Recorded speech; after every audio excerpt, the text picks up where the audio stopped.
Hello, you hottie hot hotties, and welcome back to Wild&T with Teddy. Tara. Tawny. And Daniel.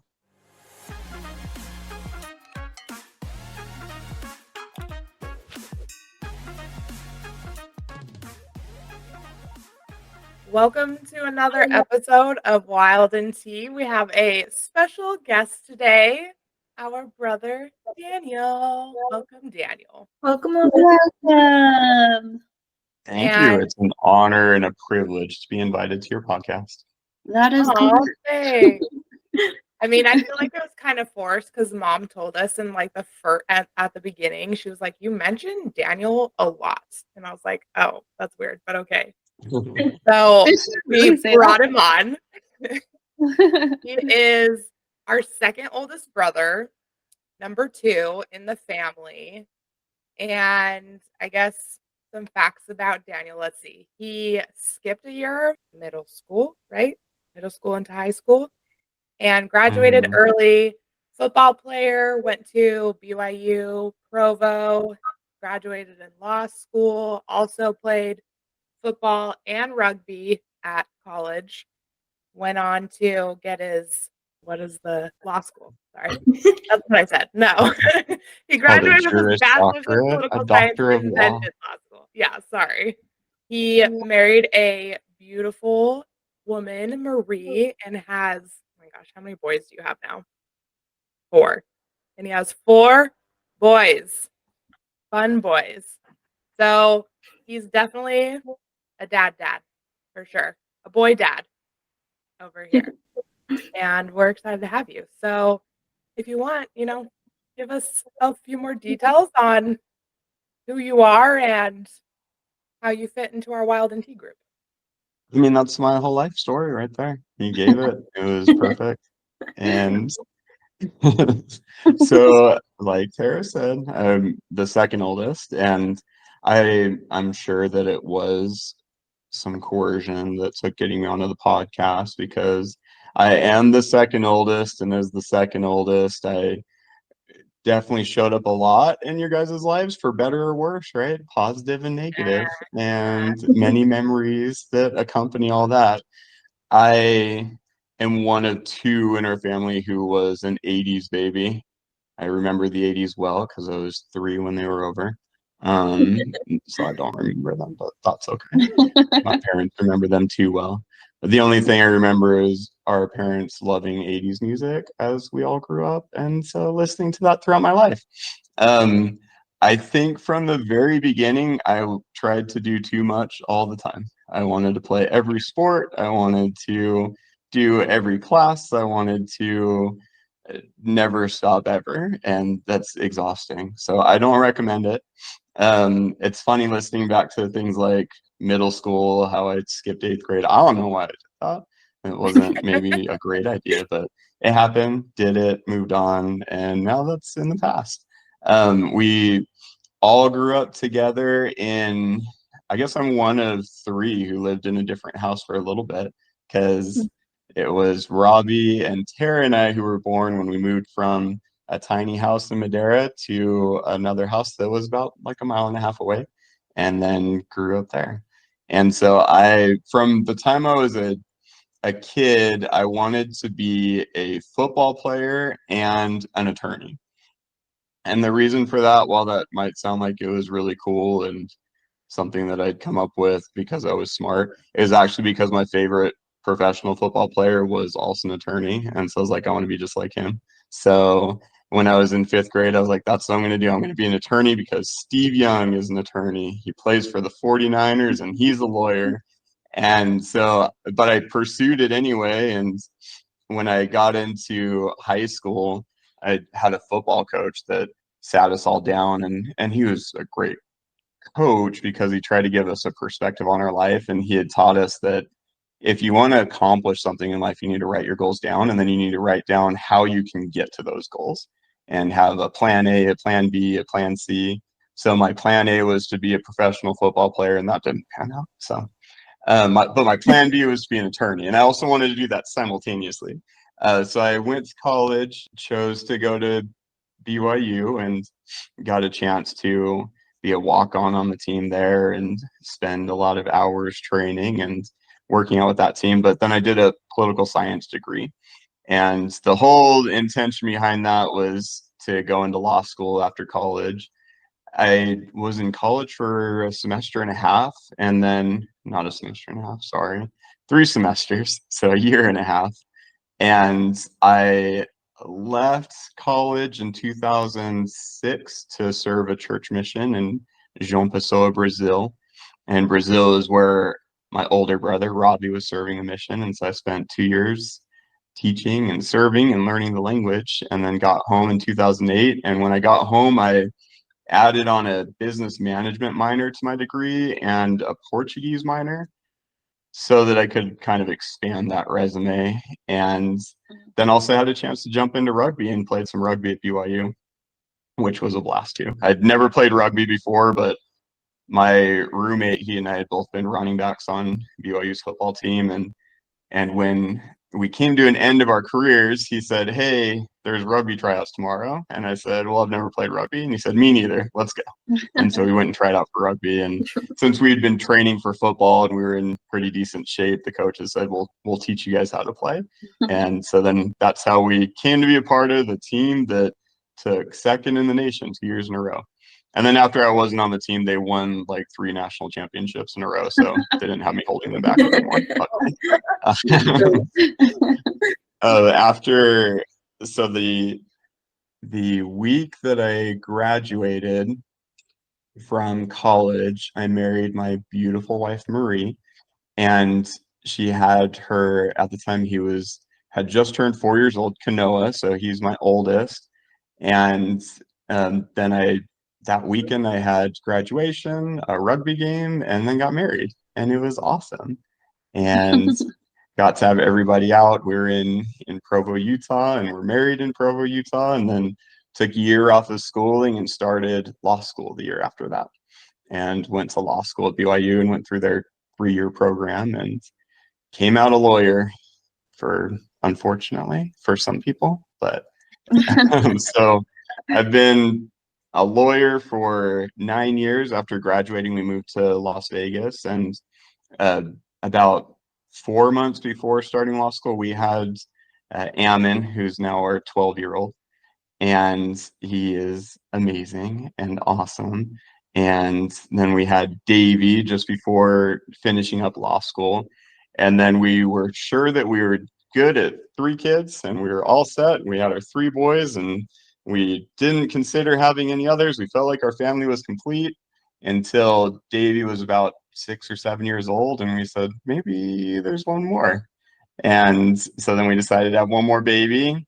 And we were sure that it was going to be that we would be having a girl that time because, I mean, we already had 3 boys. And so just naturally, the next you'd have a girl. And all my kids were hoping for a sister. They were all done with having brothers. And so we know what that's like. We had Mean? We went in and had the DNA, the genetic testing done. And the doctor called us up and said to Marie, "Well, you're a boy, Mom." And I was sitting there while she was on the phone. I was like, "She is. So what are we having?" And Marie knew already. She's like, "No, I we're know having a boy." I was like, "What?" But it's funny Good because observation, Doc. yeah, each kid has such a different personality. Each my boys and before we knew that we were having our 4th boy, I was just trying to wrap my head around, I know how to raise boys. I've been raising boys. How am I going to raise a girl? Like, what am I going to do? How is this going to be different? And I'd already said Girls on raise that. you raise boys, girls raise you. Well, I'd already said on because I was always big into sports, and so with my boys, I'm always looking at what sports can they be in, what activities can they be doing, and I thought, you know what, we're just gonna raise the toughest little girl. She's gonna be doing karate, jiu-jitsu. She's gonna do flag football. She's gonna do all this stuff, and she's gonna be way athletic also. And then we got our little boy, our little blonde-haired, blue-eyed little boy, Eli. Yay. And we're all very, very happy and proud aunties over here too. Oh, yeah. You guys create beautiful boys, so we weren't disappointed. The formula did not disappoint this time. Yeah. What I've always admired about you is your drive and your essential like manifestation. Like you said, since you're a kid, you knew what you wanted to do. And even though you didn't reach like professional football, you still had a long football career and you still became a lawyer. And I just remember you when you got married and when you had Kanoa, that you got to step into that role, another Mhm. father figure for him, and just then you had Ammon, and I just remember how much I don't know, how much development I noticed when you became a father. You kind of shifted quite a bit, like for the better for sure, not saying you were bad, but I For the definitely better, for saw sure. big a big change in you when you became a dad, which I super admire. So it's really cool that, you've accomplished so much and you've continued to develop for the better with becoming a father as well. And I've always liked seeing that. And so I tell people, I'm like, some people can change for the better, when they become parents. It's interesting because I mean, when you're growing up and when you're going through college and everything, you're living for yourself, you're trying to accomplish those goals and you're trying to be a good person, but then once you get married and have kids, it's all a shift. You have these little humans that rely on you and you have to make sure that what you're doing is no longer for you, it's because you want them to grow. You want them to develop and have the things they need, the very basics first off, but then everything and it's having kids, it's like your heart just is split apart in all these little pieces, and you want them to have everything in life. You want them to be able to grow and have experiences. You see them as perfect. I remember when Ammon was born, I just thought, oh my gosh, there has never been a more perfect baby. And I'm sure that every parent feels that way. And but I just loved him so much. And even though it can be so exhausting sometimes, you're no longer living for yourself, you're living for them. And you're wanting them to be able to have every opportunity that you had and didn't have. And so that's been a major driver in my life, is just wanting to provide my boys with every possibility and every opportunity that they can have. And your kids, they make their own decisions and they have their own likes and dislikes and their own personalities. I mean, make no mistake, there's no way as a parent that you can say, I want my kids to be this way and they're going to do it. They're going to be who they are. And so it's right now, Kanoa's 17, which is wild to me. So he's in I his can't believe it. coming up on his final year of high school and looking towards college, looking towards a mission. Got to teach him how to drive over the past couple of years, and he's got a car. And there are times where he just goes and just gets in his car and drives away. And as a parent, it's like, how did this happen? And then Ammon being 12 and Davey's 9, Eli's 2, and every stage has been amazing and difficult and challenging, but you just kind of savor every single part of their growth in their life. I know I've always said, and I'm guessing this is probably biased, but in my opinion, I'm pretty sure it's pretty unbiased, is that they're just the best boys. And you guys have definitely set the bar for just the family in general and raising good kids, and it's kind of intimidating. Well, they have their things. You'll see that too. There's definitely an outsider and insider perspective, but I love them so much. And, but there are definitely the things where it's like, I wish that you would just clean up your room when I asked you to. But it's interesting because I've been serving in a lot of different church callings, and I had a calling a while back where when my bishop was setting me apart, we were teaching primary age kids who were 8 to 9 years old. And when he was setting me apart and giving me the blessing, he said he blessed me that I would be able to remember what it was like to be that age. And so then it helped me to kind of get in those shoes and go, okay, sometimes class is boring. so what can we do to not make it boring, and how can we change things around? And so it's, as an adult, you have this perspective and this view of how things should be and how you feel like they should do things, but they have a whole different perspective and a whole different world that's going on. And a lot of times, Marie and I, we just talk about how, our goal is to make sure that we raise functional adults and, Gosh, and good key kids word, who really care about functional. others. Yes, Very No, definitely keyword. that's a funny point. I was gonna ask, like, do you feel like you recognize similarities on like characteristics or the things your boys do compared to like when you were a kid? Because I know from a sister perspective, like obviously we have different dynamics with siblings versus like parents. It cracks me up the things that your boys do because I'm just like, I see Daniel right there in that. So I don't know if you see those similarities in any of them. Yep, they definitely show up. I see the similarities and the differences, and some of those being the headstrongness that they have. I know that's not a word, but it'll work. Just they make a decision about something they want to do, and that is what they're going to do, and that's important to them. And I think about also as they get older and they start to get to pre-teenage and then teenagers, and they become really witty, which sometimes is real funny, and other times it's not funny. Not funny at all. Yeah, so I remember that. I remember being in junior high and definitely having times where I was testing mom and dad's patience with my responses to certain things and having to come to terms with the fact that maybe I needed to tone it down a little bit. And so then I see that with my kids, and I'm like, yeah, it's there. It's all part of development. It's all part of those stages in life. But I know, I mean, just going to kind of a football story, Dad had always told me that I loved football from the time I was like 3. I would sit down and watch a football game with him, which, having had 3-year-olds, they don't really sit down much ever, anytime. But we had these videos where with Ammon and Davey, where we would have some college football on Saturday, and they'd want to watch cartoons or something, and we'd say, no, there's football on, and they'd start crying and they'd be real upset. And I was like, okay, so those are differences.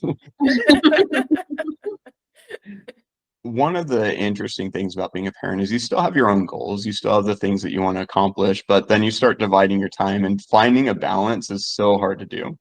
um, with my kids, I want to be there for everything. And so I've coached their teams, whether it's been soccer, football, and it can be so tough to try to balance that with work and go, okay, I need to get all my work done, but also I'm going to go coach and I want to be a part of this for them. And it's such a tough balance, but I found that the most rewarding thing is just being a dad and seeing their growth. And it's heartbreaking too. I mean, you see the times where things go bad and you want to make it better, and you can't always make it better, but just being there with them. And one thing that I want my kids to always know is that I'm always going to be there no matter what. That's Now it makes me precious. think, I'm like, you try. You're like, you can't always pay people off. You can't always beat people up. You can't always like do that stuff for your kids. So our dad was a pretty big intimidation for those who knew him. So that helped us like stay out of trouble. Stay from getting in trouble or getting caught, I should say. I don't know. Or get us out of but trouble. Getting out of trouble, avoiding trouble. Are there things from our father that you feel like you've taken into your practices as a dad? Yeah, for sure. I have all these memories of dads.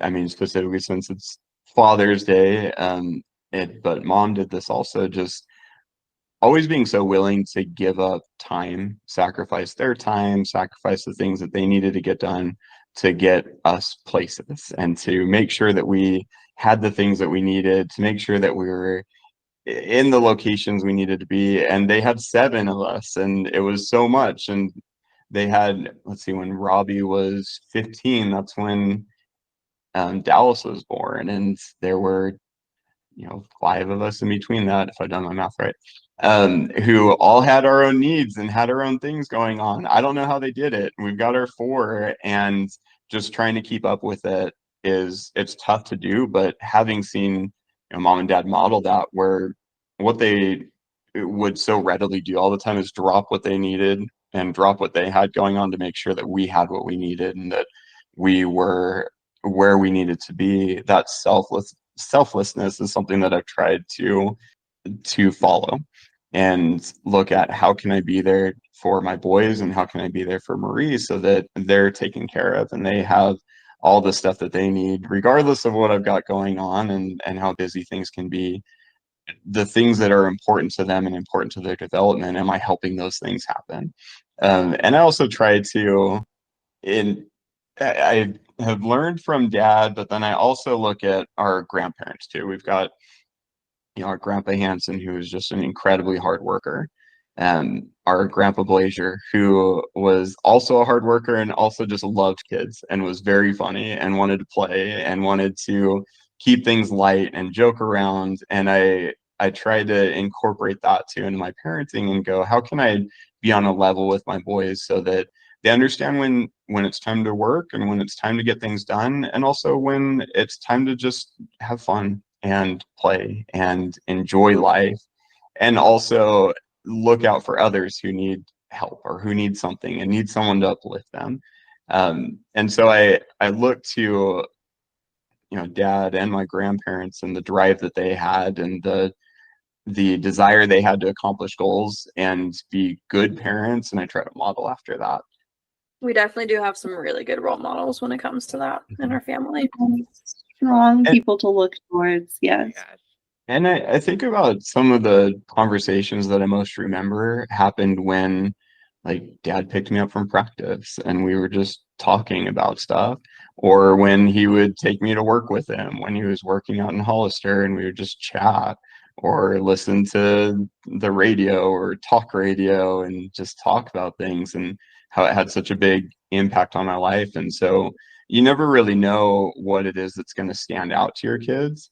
And so it's just important to try to make sure it's good things that stand out. And even though you can never really control that, but it's positive things that they take away.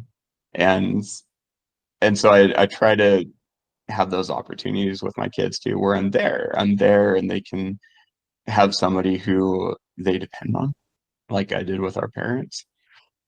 Yeah, that's a huge thing. Like things that they don't even think that we're paying attention to or would notice, that sticks in our mind so much.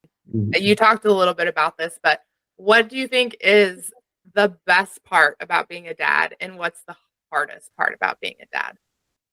The best part about being a dad is watching them grow through all the stages and being part of all the different stages. And right now we've got, almost a high school graduate and a preteen and still a kid and then a toddler. And they are so funny and so much fun, the different things that they do. So just being there and being a part of their lives is the best part. From the time that they're born, I mean, so I remember when we had Ammon and the relationship that he had with Kano was so fun. And then we had Davy, and I hadn't realized that my capacity to love and care about my kids could just continue to grow, but it really did. And it did the same when we had Elijah. And at the time we had Elijah, it was kind of funny because I was a lot older of a parent and had been a parent for a real long time. And so it more felt like welcoming to the family with everyone else. So now you understand like your position in the family versus our youngest brother's position in the family. Like I get my parents' differences now. Right. You totally see it. And I think about how, when you're a young parent, you're trying to figure out like, what does it mean to be a parent? How do I take care of things? How do I teach one thing or another? And with Marie and I mean, me especially, I feel like I'm a way different parent now than I was with Kano and with Ammon. And I wish that I could go back in time and be that parent when they were little and be that same parent. But I mean, at the end of the day, you just see how it kind of turns out, right? I know that sounds terrible, but it's like you do your That's all you best can and you try do. to make your best decisions, and you see how it all plays out. And of course, we try to keep a lot of things the same or similar so that they still have the same rules and house environment that they're growing up in. But then you also seeing the relationship that my boys have with each other is so much fun too.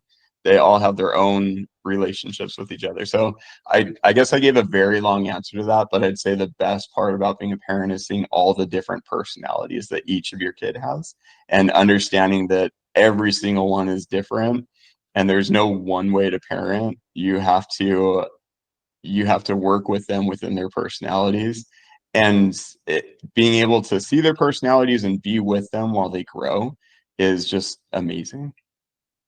Beautiful answer, for sure. So who is your favorite? My favorite would be You have a It's favorite funny, stage? I don't have a favorite stage, actually, which might be really weird, but I don't have a favorite stage. I love babies when they're toddlers, watching them learn to walk and start to run around and do everything is so much fun. And then as they're talking and all the ways that they mispronounce stuff that then you start saying and don't want them to stop mispronouncing it is so much fun. And then as they get older and go into school, I mean, I guess the best way to put it is all the stages have been fun and you still miss the stages that they grow out of. If that makes sense. Like as they get older and you go, oh man, I miss when they were a little baby, but I love where they're at now. And I miss when they were just learning to walk and when they just started walking. And I miss when they were just starting into school, but love where they're at now. And so I don't think I've had a favorite. It's just been every stage there's something new and there's something exciting and something fun about it. Like recently, I know I talked about coaching already, but I was coaching Ammon's football team, and he in the first game that we were playing, he was on defense and he got this interception and he started running the ball all the way back for a touchdown. And I'm on the sideline just like jumping around and cheering. And I try to be a really calm coach because these are 12-year-olds out on the field. But I realized I was like, maybe I'm getting too excited for this one because just watching him work at something and then get good at it is so much fun too. But I really haven't had a favorite stage. I've just enjoyed every stage that they've gone through, which makes it hard not to have, more babies and just continue to watch them go through it. It was funny the first time, I think it was before Eli. You guys were pregnant with Eli. You were holding someone's baby, and mom goes, "Uh-oh, Daniel's baby hungry." And I was like, "Daniel? Baby? What?" Like, I never would have put those two things together, but I was like, I mean, he's a great dad. He does great with his kids, so I guess that makes sense. Like, he just loves the development and watching his children, getting to cheer on his children and be there to support. So that was so funny when mom said that. I was like, One, "Okay, and fine." having come from a big family, I mean, I remember when I don't know if I remember when you were born, Tara, but I remember when we were both really little. I remember when Tony was born. I remember when Teddy was born and Tawny was born. I don't remember when Dallas was born. I'm just kidding. But just They all blurred with together. you guys, seeing you guys grow up and being an older brother and being able to be a part of your guys' lives, I mean, that was to me kind of a catalyst. And I was excited to be able to have kids and to be a part of their lives and watch their growth and development. And so it's funny. I don't think baby hungry is the right way, but I love hanging out with kids, love hanging out with teenagers, and just being able to I find those different stages in life just so exciting. And when you see that they have so much potential and they're moving into that potential, it's an exciting time of life. Do you have any advice for other dads out there who maybe, need a little pick me up? Watch Bluey and watch those episodes where they say you're doing a good job. Bluey, Seriously, there's one what a episode parent specifically. affirmation show. Yeah, it really is. I mean, so Eli, our youngest, is really into Bluey, loves Bluey, and so do all of our other boys, including myself, and Marie. We love that show. But there's so many things in that show that are just kind of confirmations that you're doing okay. Like if you notice things like when they're in their car and the camera goes to the back seat and there's stickers and toys all over the car, and it's like, yeah, that's what a car with kids looks like. and so just there's an episode where the mom had Bluey. Bluey was her first, and she was kind of looking at the other parents and what their kids were doing. And there was one that was walking before Bluey and doing all these different things. And there was a mom who had like 9 kids already and just sat down with her and said, "You're doing a great job." And it's like, you know what? Don't compare. Don't look at it, which I give this advice and I do it all the time. But you look at your kids and just know that you're doing a good job. You're doing the best you can. And then also put yourself in their shoes and just try to see life the way that they do so that you can understand what things mean to them and what things can be helpful for their growth and their progression too. Shout out to Bluey. That's so funny. I've seen a couple of episodes with like my friends' kids, and I'm like, what is this? This is hilarious. So It's totally amazing. And the other thing too, one other part to that, sorry, is if you are a husband, give your wife a break and take the kids and jump in and take care of the house and be a part of it and work with your spouse. I mean, always. I don't think that I remember hearing years and years before I was married, there was a talk that was given where somebody said marriage isn't a 50-50, it's 100%, 100%, where both sides, you're not giving in half and half, you're putting in 100% of yourself. And so be a part of it and do everything that you can to help with the house, to help with the kids. It's not a division, it's your life, it's your family. And so I mean, Marie helps me so much to do things better and to see things in a better way and to think before I do things, which has always been an issue for me from the time I was real young. Whereas like, hey, is this a good idea? Which then also takes me back to a story with Ammon that I think his first sentence was, "Hey, watch this," right before he jumped off the couch. And I was like, oh no. I know what that is like. So Counted ahead work of with your time. spouse. It was very fitting for Ammon. He was all over the place all the time. And so it made sense. Yeah, no, I love that anyone can be a good dad, but if you want to be a great dad, you're gonna be a good husband because Oh, you gotta be. Have to be. Yeah, I agree. And I mean that's how your kids will learn what it is to be a dad is by seeing the relationship that their parents have. And so it's always something to work at. well, we definitely super admire the way that you and Marie have built and are still building a family together. Mhm. It definitely, like Tawny said, gives us all goals because the only ones with kids in our family are you and Robbie. So we're very happy for you. All good. We love being aunties. It's fun.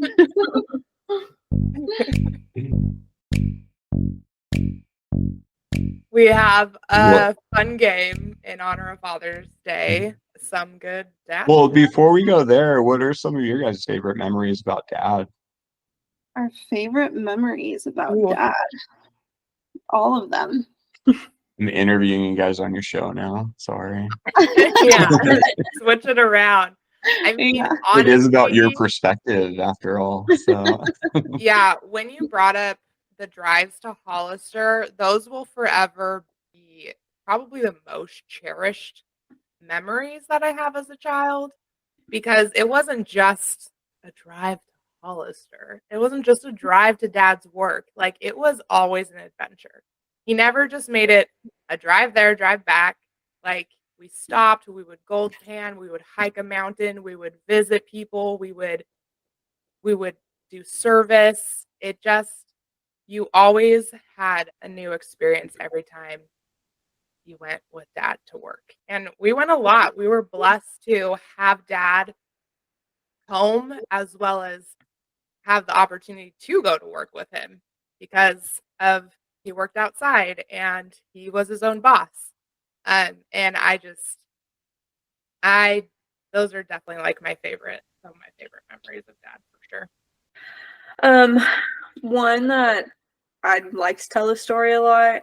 So dad was also really into, in California they had the like stagecoaches, right? And so there were always the stories of like stagecoaches that would get robbed or they would, lose like the coins and whatnot. So dad loved to go metal detecting. So if I wanted to get like one-on-one time, because being number 6 of 7 children is hard with your parents, fight for her time, basically, I'd be like, Dad, let's go hiking, right? But I would entice him. Not that I had to entice Dad to hang out with me, but I would be like, hey, let's go. Like, are there any gold penning or metal detecting places you want to go to? So we hiked one day. And because there was this like story that he had heard in this area, and so we were hiking up there, and we kind of stop and take a break, and we're looking at the view, and he looks across. There's like I think it was like a barbed wire fence on the side of the trail, and he's like, "Oh, look, a cat!" And he goes, "Here, kitty, kitty," and it stares at us, and it gets up and it walks away, and he goes, "Oh, that's a lynx." Never mind, kitty. Famous last word. That's awesome. I remember the stagecoaches and spending time trying to find, based on those stories, like where did those coins get dropped? Where did they get hidden? Yeah, no, that was really cool. Where did those kids stumble across them? Yeah, I guess. Yeah. I guess really dad mostly used us, for that. We were mostly used as like a real excuse to continue to wander and adventure and do the things he wanted to do, but he made us like it. I think I definitely have a lot of like, I don't know, dad stories, but it's just all the stuff in between. I think the first 10 years of my life, dad was like the apple of my eye. Like he was my champion and hero, and I just wanted to be exactly like him when I grew up. And so it's just, yeah, I don't know. I love our dad. I think that he was a really good dad, and he was a really loving husband to our mom, and like we never saw them fight growing up, which was, honest. I mean, not like yelling like they're angry. You know how couples do. I didn't, at least. Maybe Tara did. She's giving me a bunch of looks for people who can't see me. I think it's just the difference of like parents' ages. Yeah. I mean, not that they were ever like dragged down by. No, mostly yeah. Robbie and like Daniel. I know that they went through a lot of hardships and stuff, and they worked through marriage, and they still work through marriage. But I just, like there was a few years ago where I made a card of all of Dad's like famous sayings to us as kids growing up, and so, and I had all our siblings give me different quotes that like common things that Dad would say, and so I compiled a card and of all of those things that our dad quotes and give them to him for Father's Day. And so, I just, it's just being there. Like you said, Daniel, it's just being present and being there. That's the stuff that sticks. I mean, we No, know I remember. that. So I still haven't beaten Dad at arm wrestling. Just by the way. Going to Teddy's, that he was the hero. I was like, yeah, can't do it. I don't know. I He grew up mean, on a farm. No way I can beat him. I haven't even beat Mom at arm wrestling, so I know. Definitely a psychological thing more than anything. Dad's in his mid-60s. I'm like, nah, I gotta wait till like 80 or something before I'll be able to. You probably don't have a This chance. doesn't have to start deteriorating first. Yes, until he's noticeably deteriorating. But probably the last thing to go will be those arm muscles. Yeah, Those forearms are just not going anywhere. Yeah, because we always knew, like you were saying, our grandpa Hansen, he was a very hardworking man, always working on the farm. And our dad would talk about the way to spend quality time with his dad was to work with him. And I think Dad didn't love it when we went outside and worked with him. He'd rather just sit and watch and chat. but we would go outside and like spend time with him no matter what he was doing. Oh yeah, I remember when he was building the porch and I was just a kid, and so I was like, Dad, can I, hammer a nail into the wood? So he gives me a little scrap piece of wood and like a smaller hammer, I think it was, and a nail, and he goes, don't get your thumb. What did I do? I got my thumb. He jinxed you. As you do. Yeah. Immediately. I was like, I'm okay, it's fine. Yeah, like first thing I hit was the thumb. Aim for the thumb. There were always projects, right? Always projects going on, building the addition onto the house and digging a root cellar. No matter how young I was, it was like, jump in, join, and you'll learn and be a part of it. And just spending time with Dad, spending time with Mom, like that's what made all the difference. And yes, he did have his sayings, Teddy. No, I was just gonna say one of the dad jokes that he would make all the time that like caused me to stop asking him was when you go up to him and you're like, Dad, can you make me a sandwich? And he would go, poof, didn't work. Every So I time. would stop asking if he could make me a sandwich And he because always I thought knew it I was had to ask grammatically correct. Poof, your sandwich. Yep, I remember that well. Which, by the way, Ammon told me the other day that I would be cool if it wasn't for the dad jokes. Oh, ouch. Let me tell you, as you grow older, the dad jokes become the best things. So that's why we all say them as adults. I feel like it's like an indulge, like, I'll indulge you on this one. I'll laugh with you. You think it's funny, so I'm going to laugh because you think it's funny. I think my dad jokes are good, but I'm a dad, so of course I do. Well, I was telling them after I left Utah and I was staying with you guys for a week, you had gotten pizza one night and I was like, oh, this pizza has a lot of sauce on it. And you were like, yeah, I asked for them to make it like a teenager, extra saucy. I think that was the first dad joke I witnessed from you. I still don't like it. I'm uncomfortable.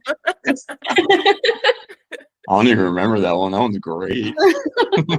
Write it down. Write it down. Great job, Johnny. Way to remind me. So we are going to test our abilities to not laugh at dad jokes. So we each have some dad jokes, and if anybody else laughs, then the person who told the joke gets a point. But if no one laughs, then everybody else gets a point. So let's see how good we are holding it together. Daniel, do you have any How many jokes do you have? rhyme jokes? 5? Oh. Okay. Beautiful. Perfect. All right. I mean, I saw the itinerary and I have a dad joke about construction, but I'm still working on it. No, I can't. I'm mad that I laughed. It's not even funny. My favorite You dad tricked joke. us into that one. Okay, reset. Let's try this again. Go again. Another one. Okay. Where do pirates buy hooks? Where? The second-hand store. That was a good one. Tawny is gonna die. Oh, It's pretty clever. second hand. What days are the strongest? Saturday and Sunday, because the rest are weekdays. Ah. Very nice. Sorry, Tawny, we'll send you another one. No, you're fine. The one that you sent me is mean, first of all. So the other day, our toddler Eli, he was refusing to nap, and as an attorney, I found him guilty of resisting arrest. No, that's That was a That's classic actually good. dad joke. That was good.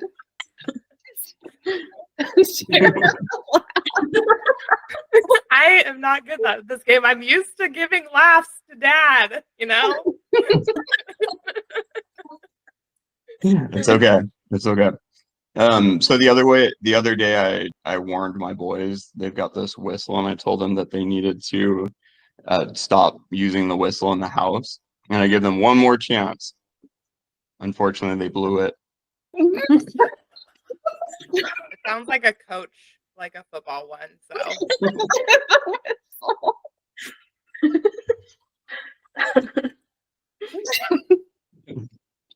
Okay, I'll do one more. So, this is one of Ammon's favorites. How many tickles does it take to make an octopus laugh? 10 tentacles. oh. Oh, that's really cute. That's precious. Yes, pity left, pity left. Ammon loving that one. He hates that one. He goes, no, Dad. No. Don't, Dad. He's like so bad. That's hilarious. Okay, All I'll right, do who's up? me. What do you call? Of course, Teddy's gonna say this one. What do you call a dinosaur that crashes his car? You can't laugh already, Teddy. Sheesh.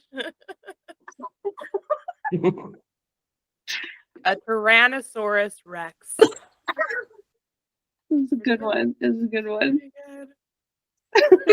Tawny laughed. You can't laugh off camera. I haven't heard that one.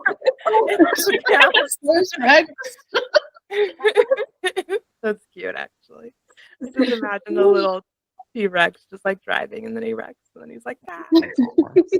Yeah, exactly. Okay. The Himalayan mountain range are the tallest mountains in the world. Imagine how tall they'd be if they were standing. Why do you Well, think it's this really is so funny, Teddy? It's a geology joke. I thought they were. You sent this to me. You're dying. Still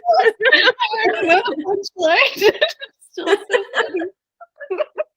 That would be called an earthquake, which would be devastating to the poor Himalayan They were mountains. No Himalayan. laughing matter.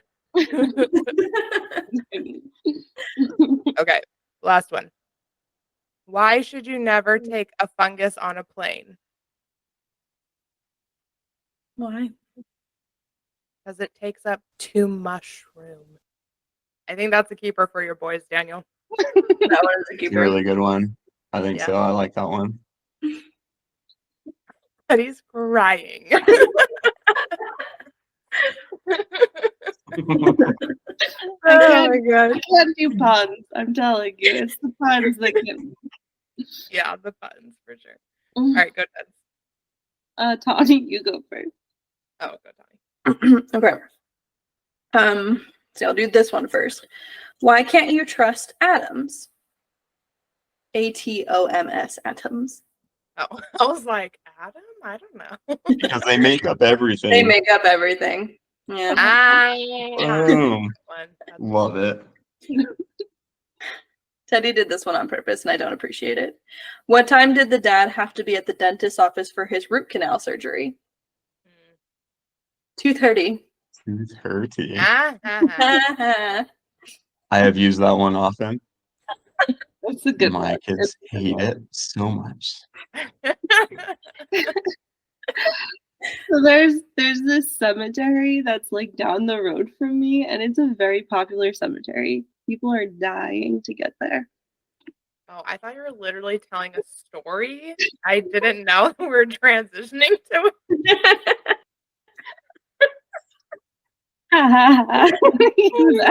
Oh Got her.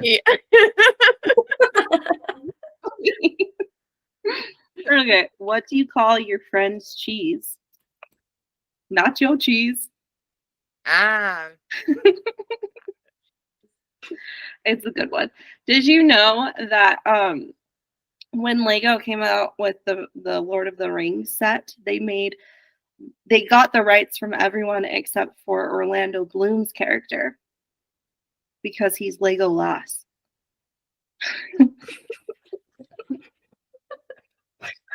Oh man, how many Legolas jokes can Okay, well, Teddy lost.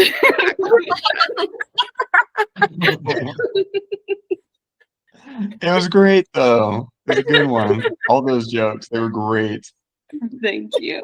I love the Legolas one. That one was good. Yeah.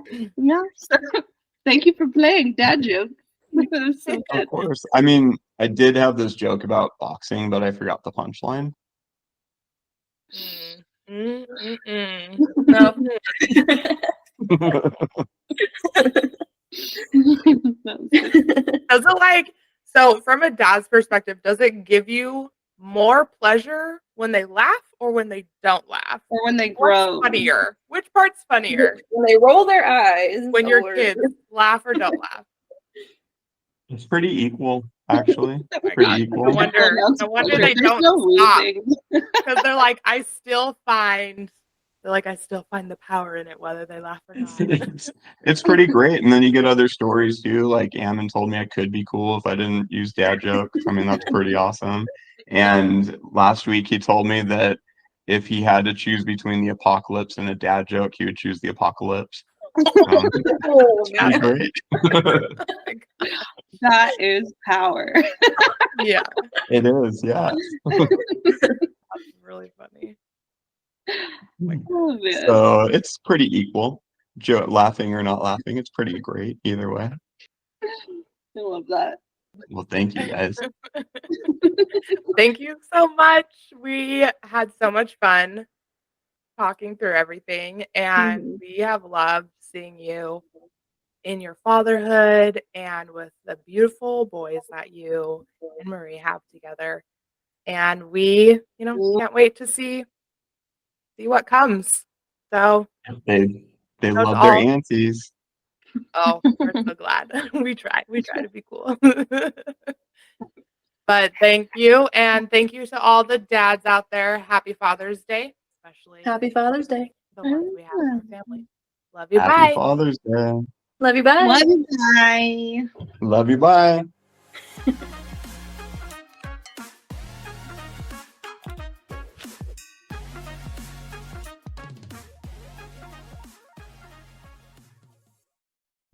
Thank you for listening to Wild&T.